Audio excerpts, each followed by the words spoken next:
Jadi bagian dari dakwah kami. Dukung dakwah digital dan sosial media kami. Raih pahala amal jariah yang terus mengalir sampai hari kiamat.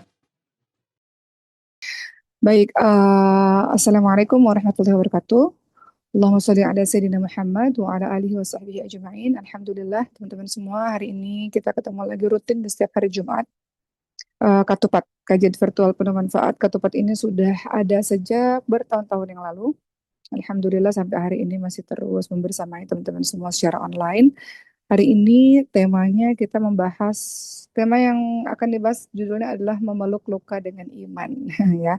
Itu tema yang akan kita bahas pada hari ini. Kita langsung masuk saja untuk teman-teman semua. Kalau kita membicarakan mengenai iman, nanti Uma akan kaitkan dengan apa ujian-ujian yang dimiliki oleh para nabi dan ujian-ujian kita dan bagaimana cara kita mengokohkan iman, bagaimana doa-doa yang diajarkan oleh Allah dan Rasulnya itu bisa mengatasi segala macam luka dan kesedihan kita insya Allah. Hari ini mau bahas dulu tentang iman itu sendiri. Seperti yang teman-teman tahu, iman itu apa sih? Iman itu dinyatakan dengan apa sih? Jadi kalau kita membicarakan mengenai iman, iman itu tidak hanya secara lisan ya. Kita mengatakan, oh aku beriman kepada Allah, asyhadu alla ilaha illallah wa asyhadu anna Muhammadar Rasulullah. Iman itu apa sih? Iman itu adalah perkataan dan juga perbuatan. Iman itu adalah ada keyakinan di dalam hati, kemudian ada ucapannya dengan lisan, dan ada amalannya dengan anggota badan. Jadi nggak bisa hanya secara lisan, nggak bisa hanya secara aku meyakini bahwa Allah itu Tuhanku gitu. Tapi juga dia diucapkan dan dia juga terlihat dari segala macam amal perbuatan. Jadi kalau kita membahas mengenai hakikat iman atau membicarakan tentang iman, iman itu adalah pembenaran dalam hati. Kita yakin ya pembenaran di dalam hati kita. Kita yakin Allah Tuhan kita. Kita yakin dengan segala macam rukun iman yang sudah kita pelajari gitu ya.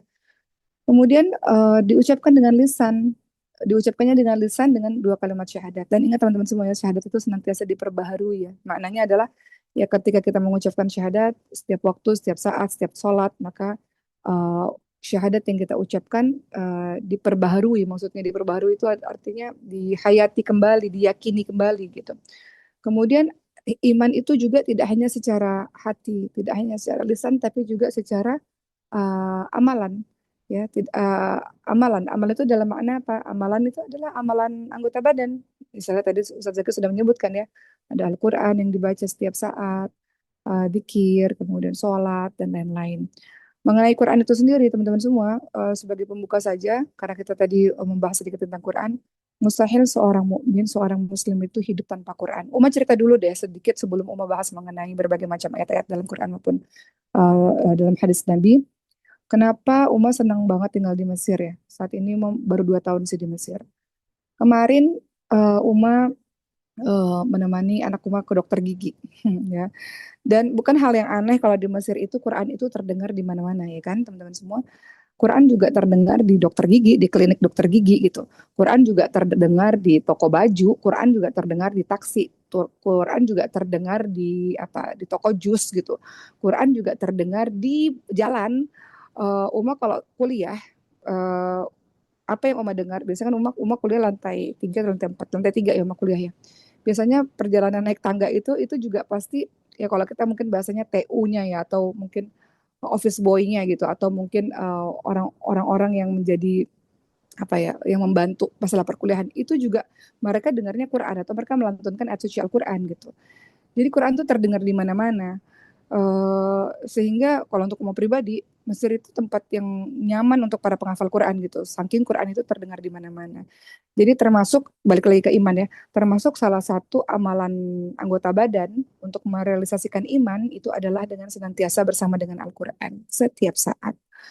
Al-Quran setiap saat. Jadi kalau di antara kita di sini yang mengaku beriman, tapi baca Qurannya jarang-jarang, nah itu dipertanyakan juga tuh karena iman tadi adalah dia tidak hanya sekedar keyakinan dalam hati, tapi juga perkataan dan juga amal perbuatan. Itu sekilas saja mukadimah atau pembukaan mengenai iman, karena Uma akan mengaitkan bagaimana iman itu sangat membantu kita dalam mengatasi berbagai macam ujian-ujian kehidupan. Kita akan masuk tentang ujian-ujian kehidupan yang Allah sebutkan dalam surah Al-Ankabut ayat kedua dan Al-Ankabut ayat ketiga. Setiap dari kita punya ceritanya masing-masing. Setiap dari kita punya kisahnya masing-masing. Setiap dari kita nggak ada tuh yang ketawa sepanjang tahun, nggak ada. Pasti ada air matanya, ada kesedihannya, ada jatuhnya juga.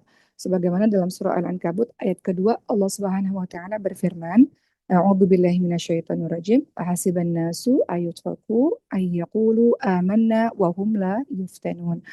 Dalam surah Al-Ankabut ayat 2 yang mungkin teman-teman familiar dengan ayat ini, Allah Subhanahu wa taala ingatkan, apakah manusia itu mengira bahwa mereka dibiarkan begitu saja ketika mereka mengatakan aku sudah beriman, aku sudah baca Quran, aku sudah ngafalin apa, aku sudah taat, kemudian Allah lanjutkan sementara mereka tidak diuji.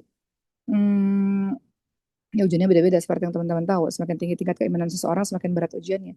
Tapi setidaknya ayat ini memberitahukan kepada kita semakin tinggi tingkat keimananmu, maka ujiannya macam-macam. Kalau Uma lihat ya, Uma punya banyak teman-teman ustadz gitu ya. Salah satu ujian-ujian berat yang mereka hadapi adalah sebagian dari mereka nggak punya anak, atau sebagian mereka kalau punya anak, anaknya sakit gitu. Ada beberapa ustadz yang Uma kenal, anak-anak mereka punya sakit yang berat gitu. Ya, ada yang sakit kanker dan sebagainya. Atau ujian macam-macam, ujian ekonomi, ujian kita semuanya baik, tapi ternyata ada salah satu anggota keluarga kita yang menjadi ujian untuk kita misalnya, pertengkaran antar sesama keluarga misalnya, itu kan juga ujian juga. Jadi apakah kamu merasa ketika kamu mengaku beriman, kamu udah ngerasa soleh, udah baca Quran, udah apa mengerjakan semua apa yang sudah Allah perintahkan, tapi nggak diuji? Nggak. Justru kata Allah SWT, justru ketika kamu mengaku beriman, maka ujiannya akan datang terus-menerus. Dalam surah Al-Ankabut ayat 3 itu dilanjutkan lagi ayatnya. Allah Subhanahu wa taala berfirman, untuk apa sih Allah ngasih ujian itu? Buat apa sih? Nah, ini mukadimah lagi ya. Kata Allah Subhanahu wa taala dalam surah Al-Ankabut ayat ketiga, A'udzubillahi minasyaitonirrajim, wa laqad fatanna alladziina min qablihim wala ya'lamanna Allahu alladziina shadaqu wala ya'lamanna al-kadzibin. Jadi Allah Subhanahu wa taala menguji orang-orang sebelum kita ya, orang-orang terdahulu. Kenapa Allah berikan berbagai macam ujian itu? Karena Allah ingin melihat siapakah yang benar, siapakah yang dusta. Kita kan mengaku kita beriman. Nah, Allah pengen lihat ada ujiannya gitu, ujian keimanan untuk melihat siapa yang benar-benar, siapa yang berdusta. Sama seperti kalau teman-teman lagi ujian, lagi sekolah, lagi apa di pekerjaan kan juga ada ujian naik pangkat misalnya ya. Ya Allah akan kenapa harus ada ujian supaya melihat mana yang sungguh-sungguh, mana yang enggak. Karena semua orang bisa aja mengatakan, oh ya saya sungguh-sungguh kok bekerja, oh ya saya pelajar yang sungguh-sungguh dalam belajar gitu. Tapi harus ada pembuktiannya. Maka pembuktiannya itu lewat ujian demi ujian. Pembuktian kalau engkau mengatakan aku sabar ya Allah, harus dibuktiin dulu. Cara buktinya dengan ujian demi ujian. Kalau kita mengatakan saya beriman ya Allah, ya Allah saya taat kepadamu ya Allah. Kalimat yang kau keluarkan itu atau perasaanmu yang kau merasa bahwa kau beriman dan kau taat itu harus ada pembuktiannya. Pembuktiannya lewat mana? Lewat ujian. Karena semua orang mudah mengatakan saya beriman ya Allah. Semua orang mudah mengatakan bahwa saya taat ya Allah. Semua orang mudah mengatakan saya mau jadi orang baik ya Allah. Kalau hanya sekedar lisan itu mudah. Tapi setiap perkataan, setiap perasaan yang engkau merasa bahwa engkau beriman, engkau merasa engkau saleh, engkau merasa engkau orang yang sudah baik atau mau jadi baik, itu harus ada pembuktiannya. Maka pembuktiannya dengan apa? Pembuktiannya dengan ujian demi ujian. Supaya apa? Dalam surah Al-Ankabut ayat 2 dan 3 tadi disebutkan, ujian itu dihadirkan supaya Allah melihat mana yang benar, mana yang dusta. Mana yang hanya sekedar ngomong, oh saya beriman ya Allah. Mana yang sungguh-sungguh dengan keimanannya. Maka harus ada ujiannya. Ya, dalam surah Al-Ankabut disebutkan seperti itu. Jadi Allah SWT sudah mencontohkan dari umat-umat terdahulu ujiannya macam-macam. Ujian itu ada ujian kesedihan, ada ujian kesenangan juga. Ya, jadi kalau teman-teman sekarang ngerasa hidupnya lagi enak, lagi seneng, lagi kaya raya, lagi semuanya baik-baik aja, itu ujian. Kamu pernah ngisi ceramah di satu tempat, lalu ketika ada sesi tanya jawab, seorang wanita pernah mengatakan begini, Ustazah gitu ya, saya mau tanya, hidup saya kok kayaknya nggak pernah diuji oleh Allah, kata beliau gitu.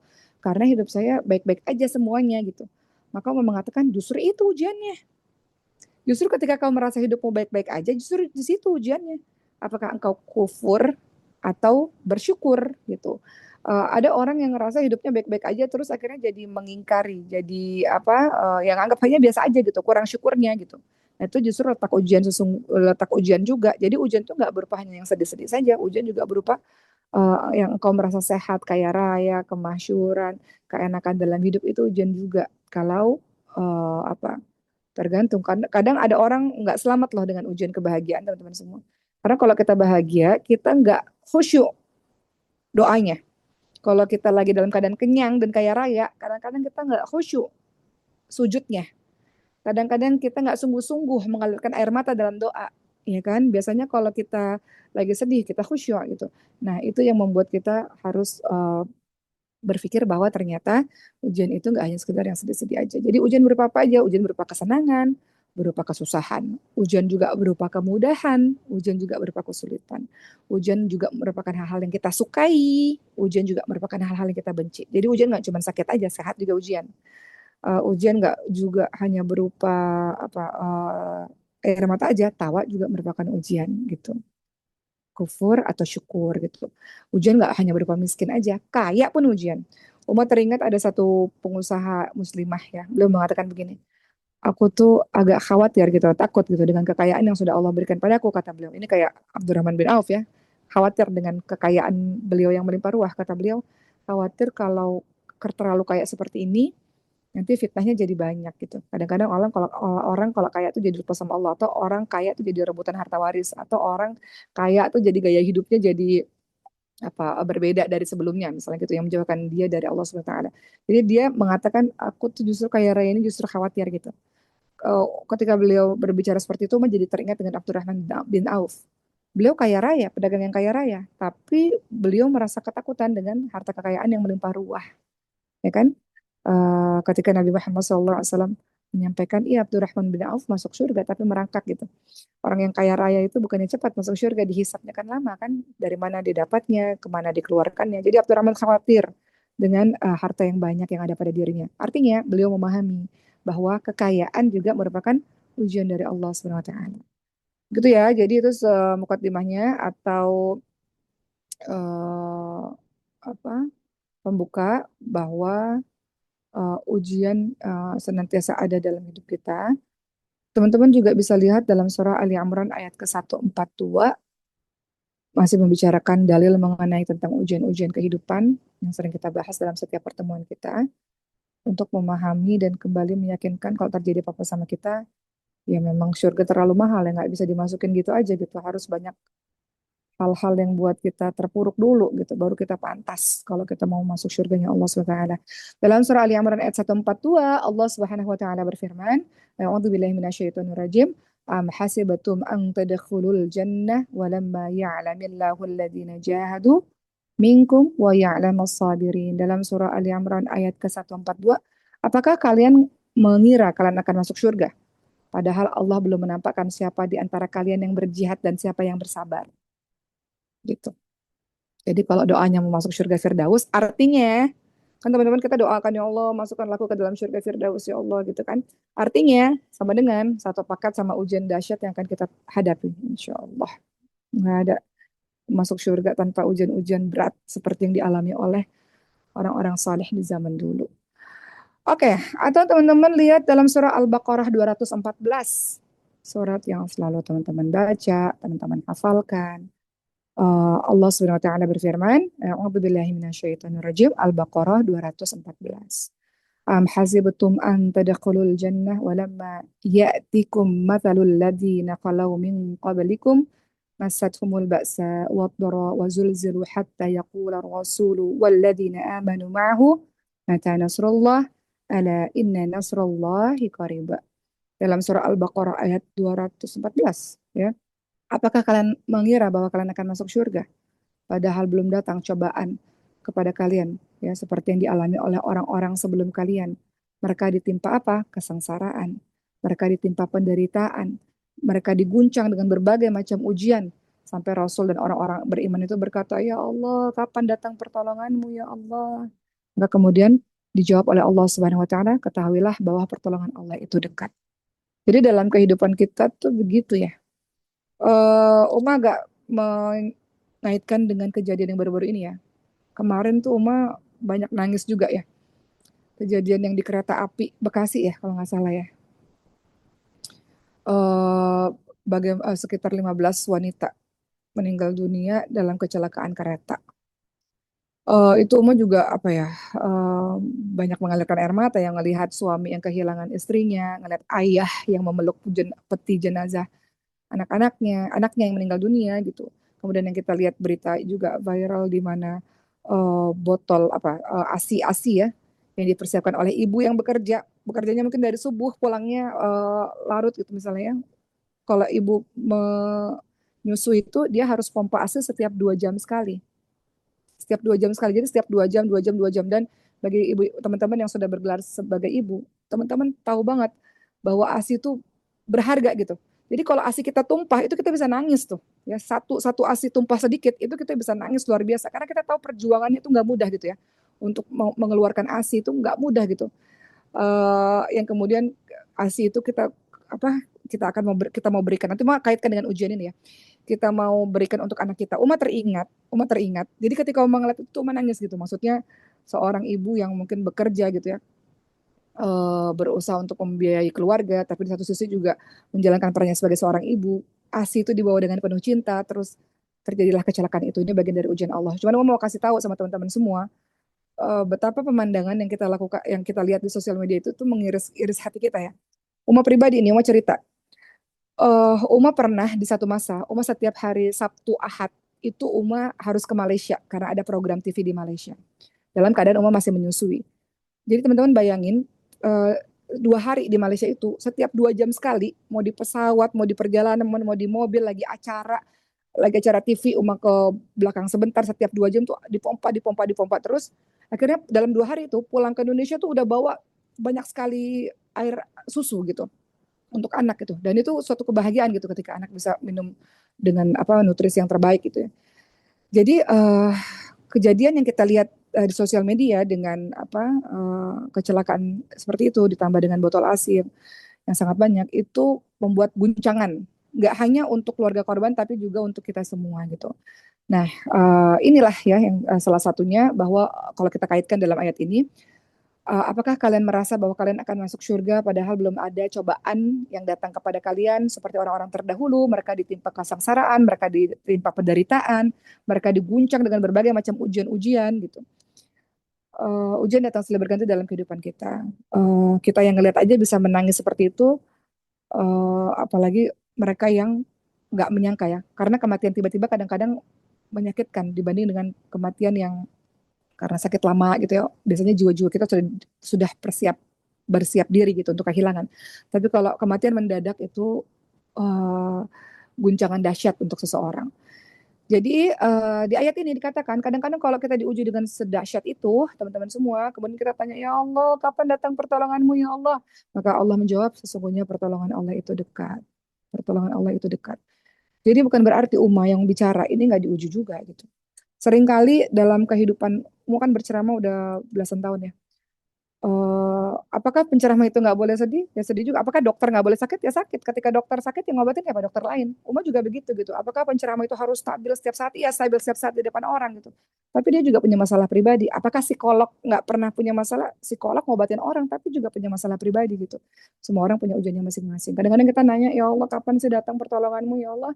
Maka sesungguhnya pertolongan Allah itu dekat. Salah satu untuk membuat kita ngerasa baik-baik aja adalah Quran. Back to Quran lagi.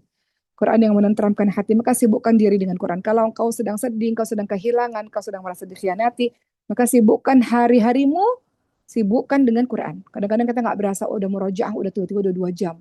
Atau ngafal baru, tiba-tiba udah waktunya sudah apa terbuang atau ini ya, tergunakan gitu ya. Sibukkan dengan Quran. Karena ketika udah sama Quran, maka udah nggak berasa lagi waktu itu. Biasanya orang-orang mengatakan, oh killing time deh, killing time, membunuh waktunya tuh dengan ini, dengan itu. Killing time-nya itu dengan Quran. Supaya engkau baik-baik aja. Gitu ya teman-teman semua. Lanjut lagi, sebelum kita masih membicarakan iman, masih membicarakan mengenai hal-hal yang terjadi dalam kehidupan kita. Allah tentu saja mengizinkan untuk kita bersedih, nalurinya manusia, tapi nggak berlama-lama. Makanya banyak sekali ayat-ayat yang mengatakan jangan sedih, jangan sedih, jangan sedih, jangan sedih. Biasanya kalau ada kalimat jangan sedih itu ada kalimat lanjutannya tuh. Allah nggak berhenti dengan jangan sedih, enggak. Pasti ada kalimat lanjutannya. Entah Allah lah yang maha besar, entah Allah lah yang akan menyembuhkan sejenis-sejenis itu gitu. Jadi nggak pernah ada ayat jangan bersedih, titik tuh nggak pernah. Pasti ada ayat berikutnya. Contoh, dalam surah Ali Imran ayat 139. Ali Imran ayat 139. Apa kata Allah Subhanahu wa taala? A'udzubillahi minasyaitonirrajim wa la tahinu wa la tahzanu wa antumul a'launa in kuntum mu'minin. Dalam surah Ali Imran ayat 139, jangan kamu bersikap lemah, jangan kamu bersedih hati, padahal kamulah orang-orang yang ditinggikan derajatnya jika kamu orang-orang yang beriman. Gitu.